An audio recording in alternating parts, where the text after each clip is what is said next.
पुष्पा दास संपादिका CITU। महिला माने स्वावलंबी होबापाई अहरह संग्राम करुचंती लड़ुचंती विभिन्न सरकार मानकर मध्य गोटे भूमिका रहुछि महिला मानकु स्वावलंबनशीलतार भागीदारी करिया पाई किंतु महिला मानकु नियुक्ति न देई खाली हिताधिकारी कले महिला माने स्वावलंबनशील हो पारिबे नाही। विभिन्न योजना आलोरे महिला मानकु छोट छोट स्कीम रे अंतर्भुक्त करा जाउछि किंतु आपण सुनिले आश्चर्य हेबे आज जति संख्यार झील मैंने पाठ पढ़िले जी कंप्यूटर उन्नत ज्ञान कौशल जी वृद्धि पाइलानी अनुरूप भाव में ताल देकी से संख्यार महिला मानक नियुक्ति दि जाऊ ना।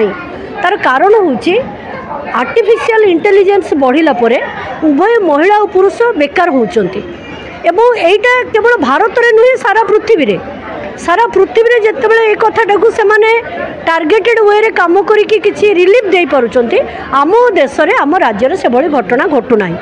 2 नंबर कथा होची आपण सुनिले आश्चर्य हेबे जे 12,000 प्राथमिक स्कूल बंद होईछि एवं जोठी स्कूल दूर सेठे झील मैंने पाठ पढ़ार सुजोग ना।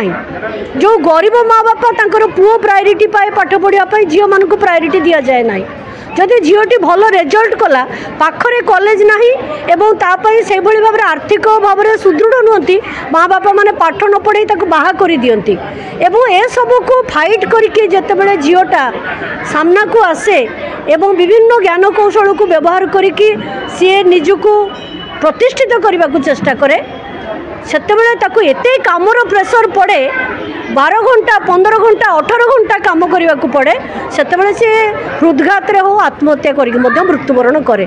पुणे रे जो झीलटी मृत्यु मुखरे पड़ा 22 वर्षर झील हृदघात मृत्यु है ताकू तार चार्टर्ड अकाउंटेंट ता ऑफिसर ताको एते कामर प्रेशर देइतिले तो सी काम को सी सामना करि पारला नाही। तो एबे देखा जाउची कोन गोटे पटे अधिक काम करने को कंपनी माने बाध्य करुचंती।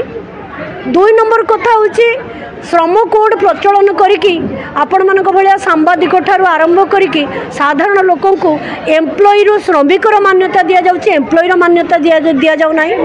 3 नंबर कथा होची जेति कि नारी निर्यातना बढ़ुची एवं जो भली भाव में बीजेपी शासित राज्य मानकर बढ़ुची जहाँ फल कि जड़े नारी प्रतिष्ठित होगापाई स्वावलंबी होगापाई भारी दुरूह व्यापार ता सत्य मध्य आजिकल झील मैंने दांडू को बाहर के आसुचंती एवं सामना करुचंती बहु संख्यार एकाठी होचंती एवं देखे दे पारुचंती जे जन आंदोलन होची विकल्प।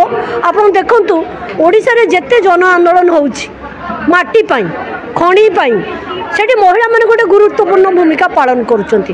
आपण देखंतु जोडी पानी पाई आंदोलन होची स्त्री लोक माने गरा बाल्टी धरिकी दांडे रे ठिया होचंती आंदोलन करुचंती। आपण देखंतु विधानसभा आगे जेते आंदोलन होची से नर्स ठारू आरंभ करी स्कीम श्रमिक ठू आरंभ करी साधारण महिला माने राजरास्ता को आसुचंती। तो महिला मानक अग्रगति के रोकवा को सरकार दम नाही तेणु ताकू बेले बेले एमाने जो छोटिया छोटिया नागरिक ताकू से छोट छोट घटना रे संतुष्ट करने योजना करुचंती। छोट घटना छोट जिनिसर आवश्यकता अच्छी किंतु ता सहित नारी और पुरुष को सम्मान करने जो मानसिकता से मानसिकता को मध्य सरकार को परिवर्तन करने को पड़ो। आम सरकार कहूची जे मनुस्मृति के प्रचलन करिवो संविधान को प्रचलन करनी। जो संविधान नारी को नागरिकर अधिकार दौची से नागरिकर अधिकार मनुस्मृति क्षुण्ण करिवो तेणु मनुस्मृति को बातिल करी संविधान रो थिबा समस्त नागरिक अधिकार पाई आमे आहुरी जोरदार आंदोलन करिवो। आमे निश्चित भाव में सरकार को पाखे दाबी रखिबू जो प्रहसन करिकी 33% रिजर्वेशन तमे महिला मानू देल नाही ताकू तुरंत प्रत्याहार करके महिला मानू 33% स्थान संरक्षण सामिल करो। जेते अवैज्ञानिक पाठ पढ़ा सब पिला मुंडे स्कूल भर्ती करुच विज्ञान भित्तिक एवं पिला आहरी उन्नत कला भाया शिक्षादान रे सामिल कराओ। 3 नंबर कथा होची तल स्तर प्राथमिक स्तर शिक्षा को सबुठारु गुरुत्व दियो जहाँ फल कि गोटे झील कालीर जी माँ हम सी सुशिक्षित हो एवं ता परिवार को मध्य से दायित्वर सहित तार कार्य करि परिबो। तेणु सरकार मुख्यतः ये 3टा काम करवा दरकार। यही वार्ता दवाई चाहूँ जे कौनसी लड़ाई केबे विफल जाएनी।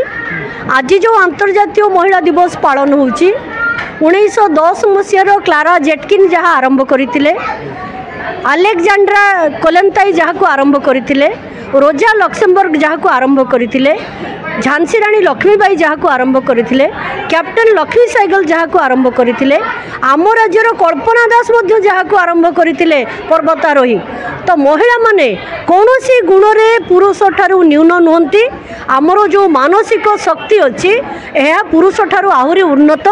महिलार जो धैर्य, जो कष्ट सहिबार, जो ता भितर जो अदम्य क्षमता अच्छी कष्ट सहिबार, ए क्षमता को असद व्यवहार सरकार न करंतु।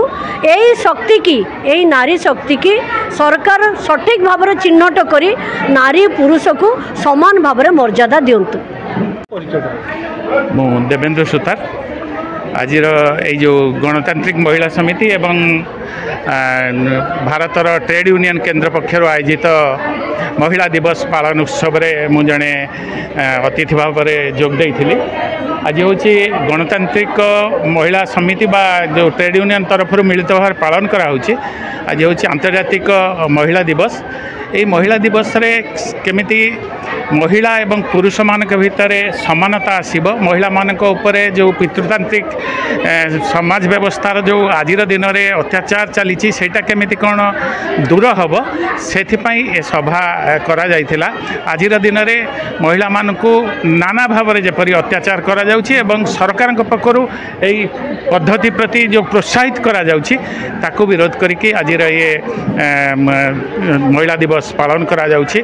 समानता पाई एवं पुरुष एवं महिला भितर गोटे इक्वालिटी आसिया पाई आज ये दिवस पालन करा जाइछि।